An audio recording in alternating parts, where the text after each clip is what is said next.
चलिए, pathfinder classes में आपका स्वागत है। और पुनः मैं वर्ब जो पढ़ा रहा था उसी में आपको मॉडल एक्सिलरी वर्ब में पढ़ाने जा रहा हूं जो कुछ शेष रह गए हैं। तो आज हम पढ़ेंगे यूज ऑफ शैल। शैल की हिंदी सब कोई जानता है, गा, गे, गे। शैल की जो हिंदी होता है वो होता है गा, गे, गे। अब देखना है, थोड़ा सा इस पर कंसेस हो जाएंगे, बहुत आसान हो जाएगा। देखिए, अगर फर्स्ट पर्सन मीन्स आई या वी के साथ इसका प्रयोग सिंपल फ्यूचर टेंस बनाने में करते हैं। नहीं, जब सिंपल फ्यूचर टेंस बनाना होता है तो हम इसका प्रयोग किसके साथ करते हैं? फर्स्ट पर्सन के साथ करते हैं, यानी आई और वी के साथ करते हैं। जैसे कि मैं कहूं, I shall go to market. I shall go to market, मैं मार्केट जाऊंगा, ये बात कह रहा हूं। इसको ऐसे भी लिखा जा सकता है कि I shall go to market tomorrow. Tomorrow दोनों में हम देखिए आई के साथ इसका प्रयोग किए हैं और कह रहे हैं कि कल मैं बाजार जाऊंगा। तो यहां हम लोग देख रहे हैं कि फर्स्ट पर्सन के साथ जब इसका हम लोग प्रयोग करते हैं तो सिंपल फ्यूचर टेंस का निर्माण हो जाता है। सिंपल फ्यूचर टेंस का निर्माण हो जाता है। लेकिन एक यहां जो नोट में बताने जा रहा हूं उसको गौर से आप देखेंगे, नोट ही बना करके इसको। लेकिन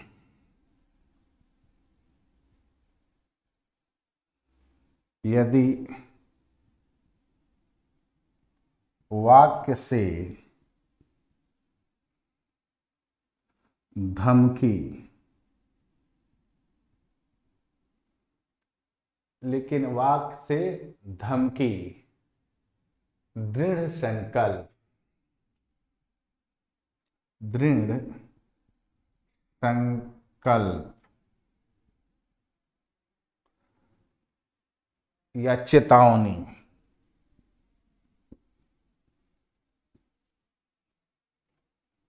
या चेतावनी देनी हो तो शैल का प्रयोग सेकंड तथा थर्ड पर्सन के साथ कर देते हैं। अब बात को समझिए, यानी अगर मैं इसका प्रयोग फर्स्ट पर्सन छोड़कर सेकेंड पर्सन या थर्ड पर्सन के साथ करता हूं तो उस वाक्य से या तो मैं धमकी दूंगा, या दृढ़ संकल्प व्यक्त करूंगा, या किसी किसी को वार्निंग दूंगा। यानी या वादा भी कर सकते हैं, प्रोमिस के लिए भी इसका प्रयोग किया जा सकता है। प्रोमिस के लिए भी इसका प्रयोग करते हैं। जैसे मैं कहूं कि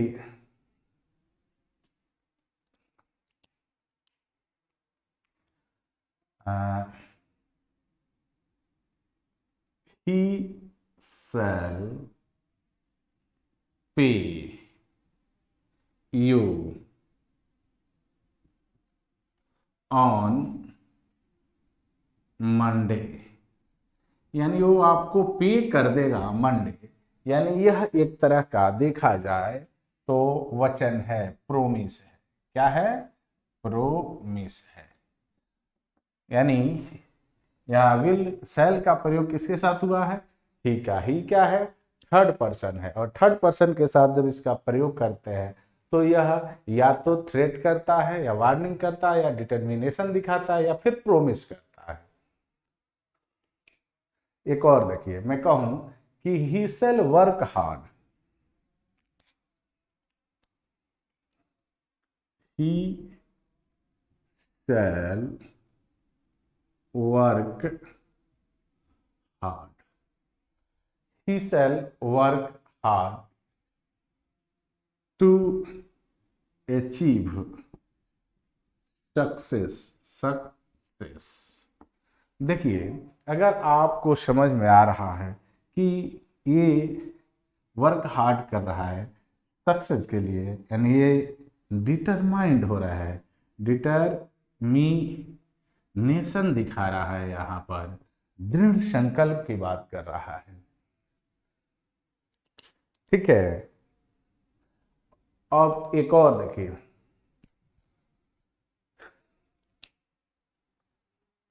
एक और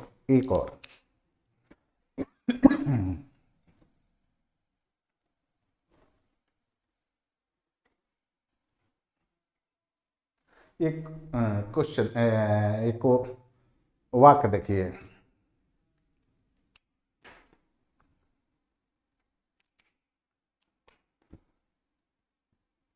anyone find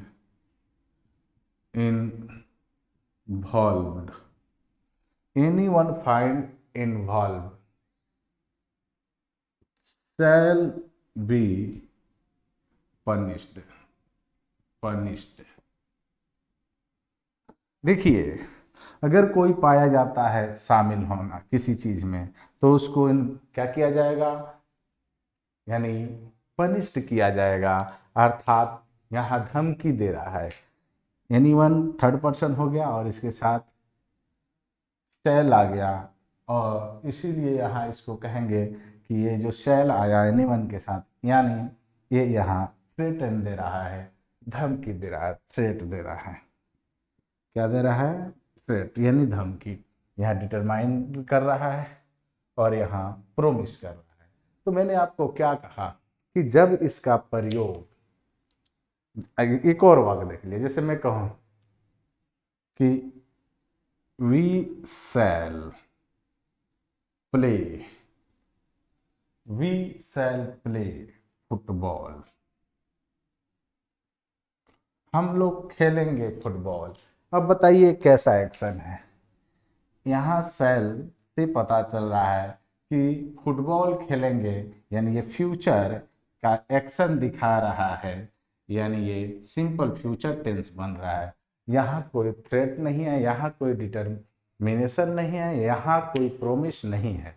तो आप समझ गए होंगे कि यूं तो कहेंगे कि शैल का प्रयोग हम लोग करते हैं सिंपल फ्यूचर टेंस के लिए, लेकिन जब हमें उसी से किसी को धमकी देनी होती है, या वहाँ वाक्य से हमको डिटर्मिनेशन दिखाना होता है, वार्निंग दिखानी होती है, तो हम इसको थर्ड पर्सन के साथ प्रयोग कर देते हैं। क्लियर है? इस बात को याद रखें। चलिए एक नोट बना लीजिए। और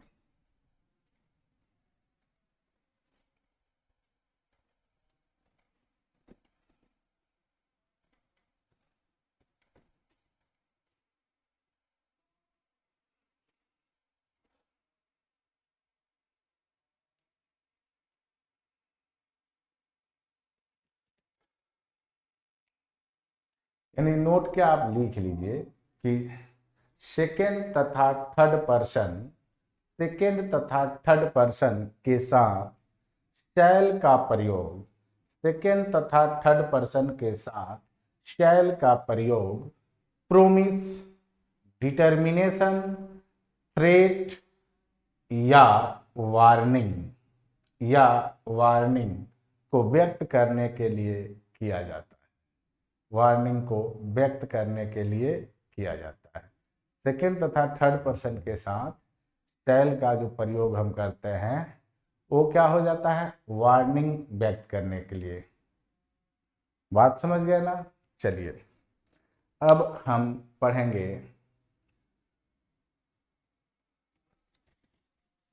इसका दूसरा यूज।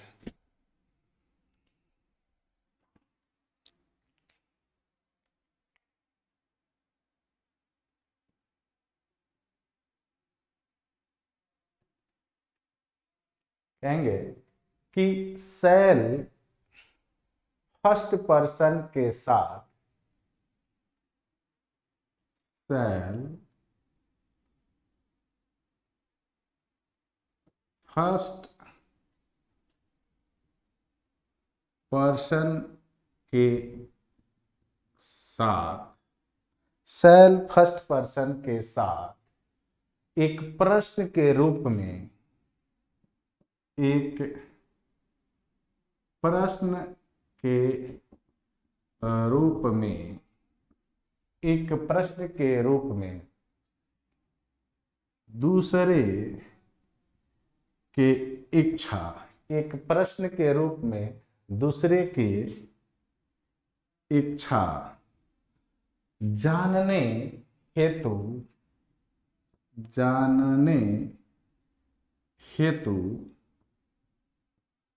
मैंने दूसरे की इच्छा जानने हेतु या अपने सेवाएं, जो सेवा हम लोग करते हैं यानी अपने सेवाएं देने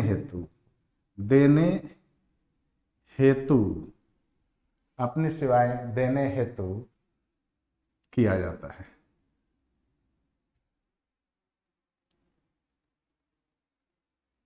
लेने हेतु किया जाता है, लेने हेतु किया जाता है, किया जाता। बहुत ही आसान चीज है, थोड़ा सा दिमाग इसमें अगर आप लगा देते हैं तो पा जाएंगे। जैसे मैं कहूं कि shall I open the door for you, क्या मैं आपके लिए दरवाजे खोलूं। तो यहां देखिए क्या है, सेल यानी का प्रयोग फर्स्ट पर्सन के साथ एक प्रश्न के रूप में दूसरे की इच्छा जानने के लिए। सेल आई यानी यहां मैं इच्छा जान रहा हूं दूसरे के कि क्या मैं आपके लिए दरवाजा खोल दूं। Shall I assist you, shall I assist you, क्या मैं आपकी सहयोग करूं, क्या मैं तुम्हारी सहयोग करूं। तो आप देख सकते हैं कि यहां सेल का प्रयोग क्या होता है, दूसरी की इच्छा को जानने के लिए किया जाता है। क्लियर हुआ। चलिए आगे बढ़ते हैं 3 नंबर के।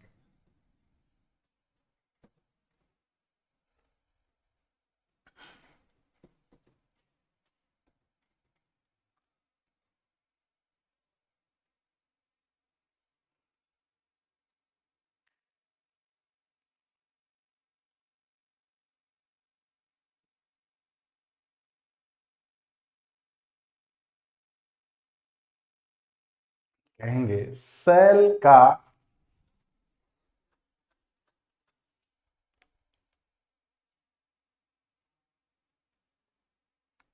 यानी कहेंगे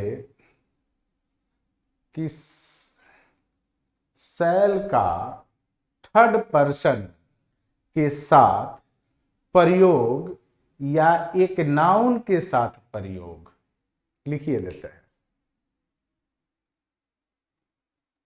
सेल का सेल का थर्ड पर्सन शैल का थर्ड पर्सन के साथ प्रयोग या एक नाउन के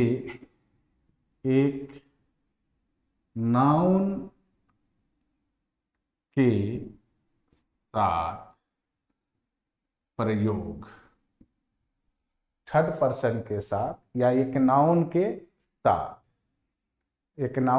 के साथ प्रयोग दूसरे की इच्छा अनुसार, दूसरे के इच्छा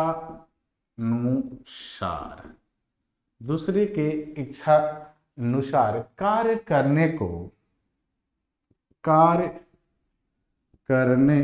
को व्यक्त करता है। यानी जब शैल का प्रयोग आप थर्ड पर्सन के साथ करते हैं या फिर किसी नाउन के साथ करते हैं तो ये दूसरे के इच्छा अनुसार कार्य करने को व्यक्त करता है। जैसे मैं कहूं कि शैल हरी वेट फॉर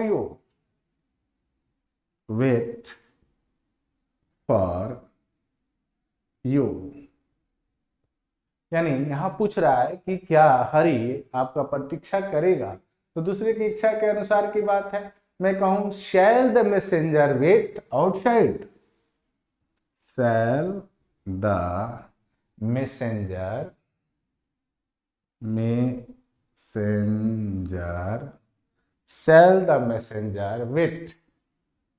वेट आउटसाइड, यानी जो मैसेंजर है, यानी जो समाचार लाता है उसे मैसेंजर कहा जाता है, क्या वो इंतजार करेगा बाहर में, यानी उसकी इच्छा की बात हो रही है कि करेगा या नहीं। तो ये था शैल का प्रयोग जो आपने देखा।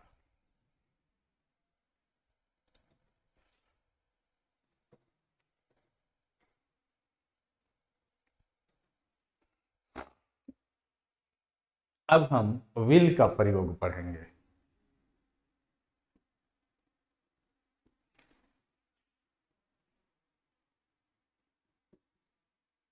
यूज ऑफ विल, इसका भी हिंदी गागेगी ही होता है। आइए पहला देखते हैं। लिखेंगे कि विल का प्रयोग सेकंड तथा थर्ड पर्सन के साथ सिंपल फ्यूचर टेंस बनाने के लिए किया जाता है, किया जाता है।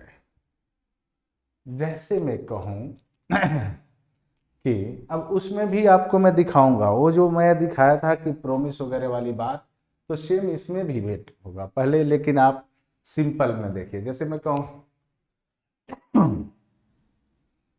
he will go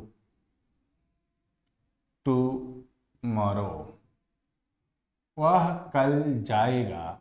ये क्या है, अगर बात करें तो ये फ्यूचर एक्शन है। क्या है, फ्यूचर एक्शन।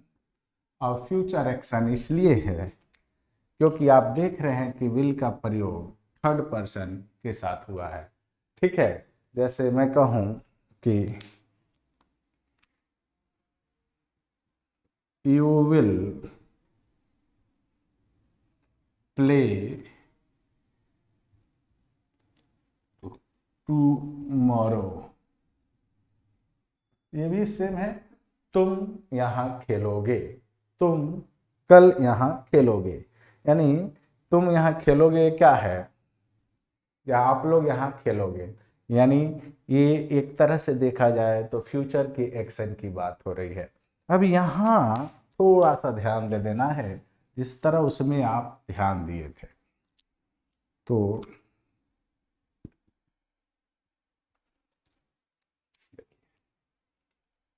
यानी कहें कि यदि वाक्य से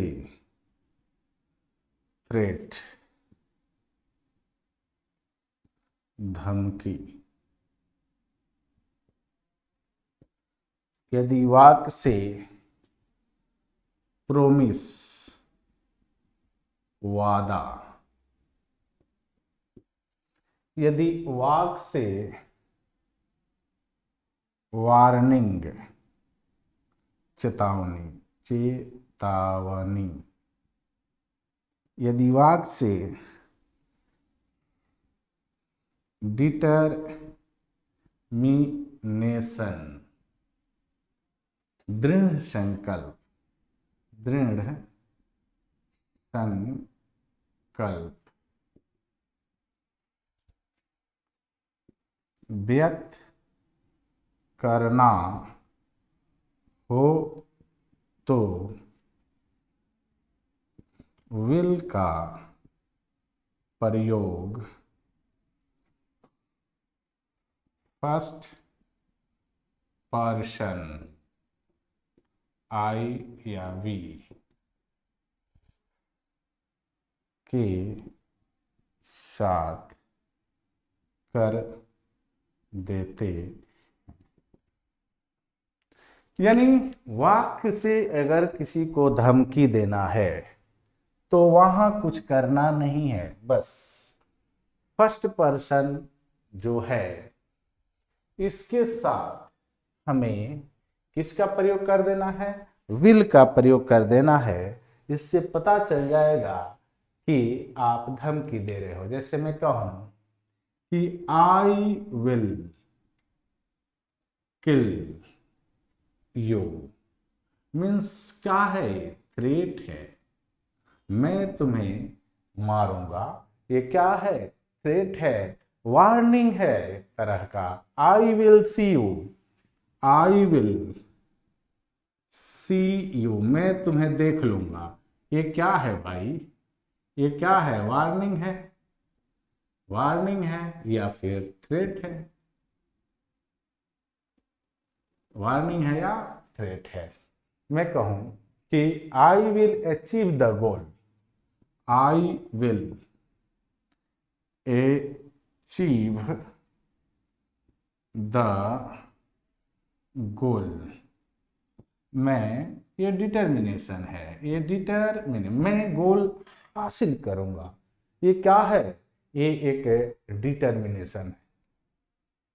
आई will never speak to him, I will never speak to him, ये भी डिटर्मिनेशन है, मैं कभी उससे बात नहीं करूंगा।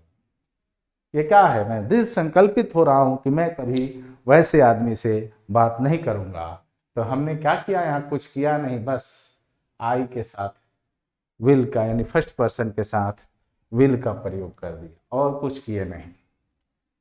ध्यान दीजिए, बहुत आसान चीज होता है।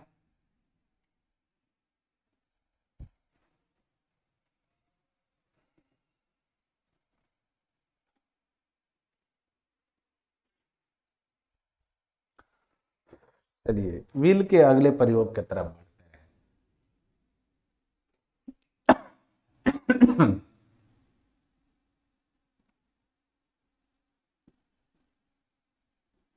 विल का प्रयोग प्रश्न के रूप में, विल का प्रयोग प्रश्न के रूप में, फॉर्मल, फॉर्मल रिक्वेस्ट को, रिक्वेस्ट को व्यक्त करने के लिए, व्यक्त करने के लिए किया जाता है, किया जाता है। जैसे मैं कहूं, will you close the door, the door, मन करे तो प्लीज लगा दो।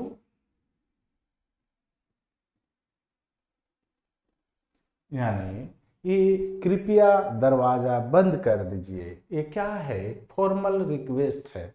मन करे तो आप बंद करें या नहीं करें। अब मैं कहूं विल यू ब्रिंग, किसी से कहोगे will you bring a glass of water for me.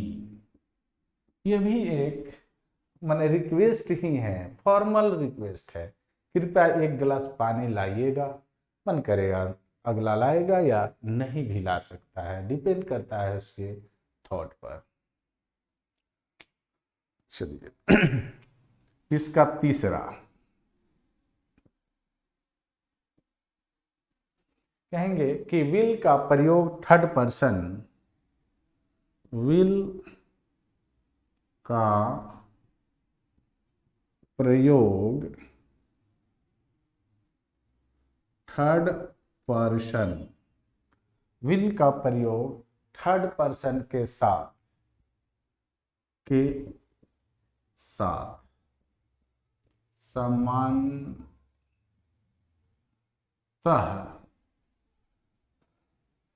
माने सामान्यतः या सामान्य आदत को व्यक्त करने के लिए किया जाता है। आदत को व्यक्त करने के लिए किया जाता। जैसे मैं कहूं the women will not keep a run, the women will not keep run, यानी औरतें चुप नहीं रहेंगी।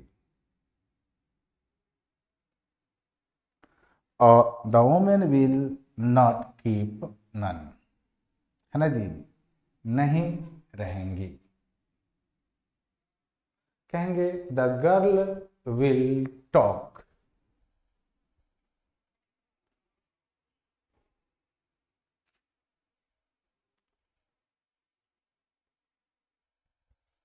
कहेंगे कि द गर्ल विल टॉक। ये लड़कियां बातें करती रहती हैं, ये बात सही है। He will smoke, he will smoke, ये सामान्य आदत है कि वो क्या करेगा, पिएगा।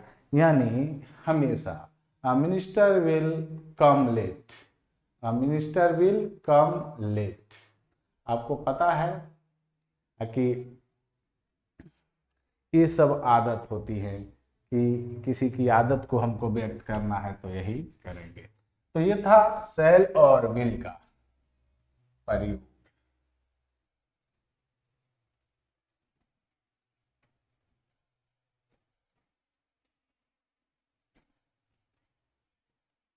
आइए बात करते हैं नीड और डेयर का। दोनों का एक ही साथ क्यों बात कर रहे हैं, क्योंकि इसको मार्जिनल मॉडल एक्सिलरी वर्ब कहा जाता है। ठीक है, अब आपको मैं बता दूं कि ये दोनों एज कहेंगे कि as a main verb, main verb पहला, और दूसरा as a modal verb. Same चीज ये भी है, कहेंगे एज अ मेन वर्ब, और बी में कहेंगे as a modal verb. Modal verb यानी ये दोनों के रूप में प्रयोग किए जाते हैं। तो आप मेन वर्ब का नहीं पढ़ रहे हैं, आप मॉडल के वर्ब के रूप में पढ़ रहे हैं। मेन वर्ब के रूप में इसे मैं बता दिया, तो मैं यहाँ सिर्फ आपको मॉडल के रूप में बताऊंगा। और याद रखिए कि जब ये मॉडल वर्ब के रूप में आएंगे तो केवल इंटेरोगेटिव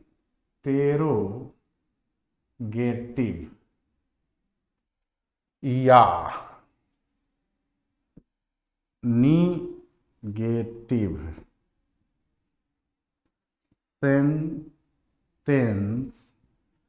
का ही निर्माण कर पाएंगे।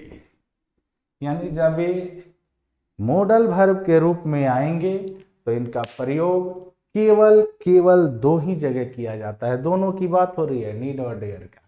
या तो ये क्या करेंगे, या तो ये इंट्रोगेटिव वाक्य बनाएंगे या फिर निगेटिव वाक्य बनाएंगे। और जब ये इंट्रोगेटिव वाक्य या निगेटिव वाक्य में आएंगे तो समझ लीजिए कि ये मॉडल एक्सिलरी वर्ब है, ये जरूर मेन वर्ब के साथ आए होंगे। जैसे कहें